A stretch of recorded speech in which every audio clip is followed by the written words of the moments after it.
ছেলেদেরকে সুসংবাদ দিন, তার মানে বিপদে ধৈর্য ধারণ করতে হবে। প্রিয় ভাইয়েরা, ইন্নামাস সাবরু ইনদা সাদামাতিল উলা।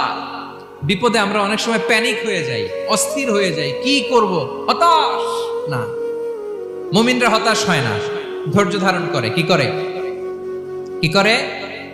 ধৈর্য ধারণ করার শক্তি দাও গো মেহেরবান আমায়, দাও গো মেহেরবান। পড়েন, ধৈর্য ধারণ করার শক্তি দাও গো মেহেরবান আমায়, দাও গো মেহেরবান। সবাই বলুন একসাথে, ধৈর্য ধারণ করার শক্তি দাও গো মেহেরবান আমায়, দাও গো মেহেরবান।